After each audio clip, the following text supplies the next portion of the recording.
தான் ஒரே பையனோட நிம்மதிக்காகவும் மருமகள் சந்தோஷத்திற்காகவும் உயிரா நினைத்த பேரனை விட்டுட்டு தோட்டத்து வீட்டில் தங்க ஆரம்பிக்கிறாங்க அந்த பாட்டி.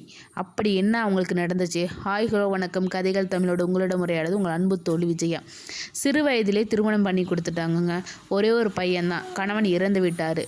அப்படி இருந்தாலும் மறுமணம் செய்து கொள்ளலை, தன்னோட மகனுக்காக வாழ்ந்தாங்க. குலத்தொழிலையே அந்த பையன் செய்ய ஆரம்பிச்சிட்டாங்க. படிப்பு ஏறலை, குலத்தொழில் நல்லபடியாக போணுச்சு. மண்பானை செய்கிறது தான் அவங்களோட குலத்தொழில். தோட்டத்தில் ஒரு வீடு இருக்குது, அந்த வீட்டை சுற்றி வயல்வெளிகள் இருக்குது, ஆடு மாடு இருக்குது.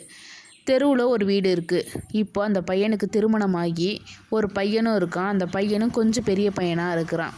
இப்போது அவங்க வீட்டில் அந்த பொண்ணு தன்னோட மாமியாரை பிடிக்காத காரணத்தினால தன்னோட கணவர்கிட்ட எப்படியாவது சொல்லணும்னு யோசித்து வயசான காலத்தில் ஏன் அத்தை இங்கேயும் அங்கேயும் அலையணும், பேசாமல் தோட்டத்து வீட்டிலே இருக்கலாம்ல, நம்ம சமைச்சு கொண்டு போய் அங்கே கொடுத்துக்கலாம், பாவம் தானே அப்படின்னு சொல்லிட்டு தன்னோட கணவர்கிட்ட சொல்கிறாங்க பரிதாபமாக. தன்னோட கணவருக்கோ அது பிடிக்கலை. தன்னோட அம்மா தன்னை விட்டு போகிறது எப்படி மகனுக்கு பிடிக்கும், அதை தன்னோட அம்மா கிட்ட சொல்ல மறுக்கிறான். அடிக்கடி நச்சரிச்சுக்கிட்டே இருந்திருக்கா. இதை ஒரு நாள் அந்த மாமியார் கேட்டுறாங்க. தன்னோட பையன் நிம்மதி இழந்து போகிறான் தன்னால் தான் அப்படின்னு நினச்சிட்டு பையனை அழைச்சி, எனக்கு இங்கே இருக்கிறத விட தோட்டத்து வீட்டில் இருக்கிறதாப்பா சந்தோஷமாக இருக்குது, ஏன்னா அங்கே நல்லா காற்று வருது, ஆடு மாடுங்களாம் இருக்குது, நான் அங்கேயே இருக்கிறேன், உனக்கு நேரம் கிடைக்கும் போதெல்லாம் அம்மாட்ட வந்து பேசு அப்படின்னு சொல்லிட்டு தன்னோட வீட்டை விட்டுட்டு மனசை வெறுத்து போய் தோட்டத்து வீட்டுக்கு தனியாக போகிறாங்க. போய் கொஞ்ச நாள்லேயே அந்த அம்மாவுக்கு அந்த வீடு செட் ஆகிடுது. ஏன்னா எந்த தொந்தரவும் இல்லை, தான் நினச்ச நேரத்துக்கு சமைச்சு சாப்பிடுவாங்க. மருமகள்கிட்டையும் சாப்பாடு வேண்டாமா, ஏன் இங்கேயும் அங்கேயும் அலையணும், நான் எனக்கு தேவையானதை சமைச்சுக்கிறேன்னு அந்த அம்மா சொல்லிக்கிட்டாங்க. இப்போது நினச்சதை சமைச்சு சாப்பிடுவாங்க, நினச்ச நேரத்துக்கு சாப்பிடுவாங்க, பிடிச்சதை வாங்கி சாப்பிட்டுட்டு இருந்தாங்க. ஆனால் மருமகளுக்கோ பாரம் ஏறி போயிடுச்சு. வீட்டு வேலையெல்லாம் பார்க்கணும், தன்னோட பையனை பார்க்கணும், கணவரை பார்க்கணும், இப்படியே வேலை கூடி போணுச்சு. இருந்தாலும் அவளை அசரலை. பரவாயில்ல, இதான் நம்ம வாழ்க்கைன்னு ஏற்றுக்கிட்டா. ஒரு நாள் தன்னோட கணவர் மண்பானை செய்கிறத பார்க்க போயிருக்காரு தன்னோட பையனை அழைச்சிட்டு.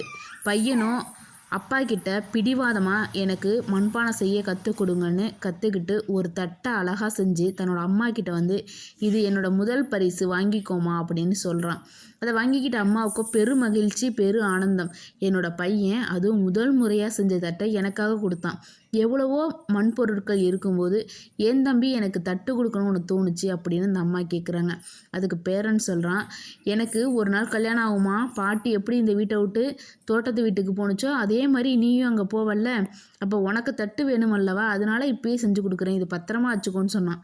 சொன்னதை கேட்டோன்னே அதிர்ந்து போயிட்டாங்க அந்த பொண்ணு.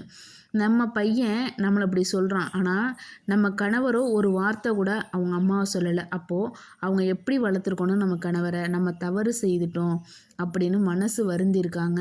தன்னோட மாமியார்கிட்ட போய் நடந்ததை எல்லாத்தையும் சொல்லி மன்னிப்பும் கேட்டிருக்காங்க. மாமியாரோ, பரவாயில்லம்மா, நீ எனக்கு பொண்ணு மாதிரி தான், உங்களுக்கும் சுதந்திரம் வேணும்னு தான் நான் இங்கே வந்தேன், நீங்கள் அங்கேயே இருங்க, நான் இங்கே இருக்கிறேன், இதனால் எந்த குறையும் இல்லைன்னு சொல்லியிருக்காங்க. இல்லை அத்தை, நீங்கள் எங்கள் கூட தான் இருக்கணும், நீங்கள் வாங்கன்னு சொல்லி வற்புறுத்தி அந்த மாமியாரை வீட்டுக்கு அழைச்சிட்டு போய் மறுபடியும் சந்தோஷமாக வாழ ஆரம்பிச்சிட்டாங்க. இப்போ 2 பேருமே பகிர்ந்து வேலை பார்க்க ஆரம்பிச்சிட்டாங்க, சந்தோஷமாக இருக்கிறாங்க. வாழ்க்கை இனிமையாக போகிறது. அதை பார்த்து அந்த பையன் ரொம்ப சந்தோஷப்படுறான். அந்த பேரன் சொல்கிறான், இதே மாதிரி நம்ம எல்லாரும் எப்போதும் சேர்ந்து இருக்கணும், நானும் என் மனைவியோட இதே வீட்டில் இருக்கணும்னு தான் என்னோடய ஆசை அப்படின்னு சொல்கிறான். நீங்கள் நினைக்கலாம், சின்ன வயசுலேயே இதெல்லாம் ரொம்ப பெரிய பேச்சு, கத்திரிக்காய் மாதிரி அப்படின்னு நினைக்கலாம். ஆனால் ஒன்று தெரிஞ்சுக்கோங்க, நம்ம என்ன செய்கிறோமோ அதுதான் நம்ம குழந்தைங்களுக்கும் நம்ம கொடுக்குற பாடம். நம்ம ஒருத்தவங்கள ஒதுக்கி வைக்கிறோன்னா அதே மாதிரி நம்ம குழந்தைங்களும் நம்மளை ஒதுக்கி வைக்க கற்றுக்குங்க. நீங்கள் பாசிட்டிவாக இருங்க. யார் கெட்டவங்களாக இருந்தாலும் பரவாயில்ல, நமக்கு நல்லவங்களாக இருந்துட்டால் போதும். நம்ம மனசுக்கு எது சரியோ அதை செய்துட்டு போவோம். இந்த காணொளி பிடிச்சிருந்தா மறக்காமல் லைக், ஷேர், சப்ஸ்கிரைப் பண்ணுங்கள். மீண்டும் அடுத்த காணொளியில் சந்திக்கிறேன். நன்றி, வணக்கம்.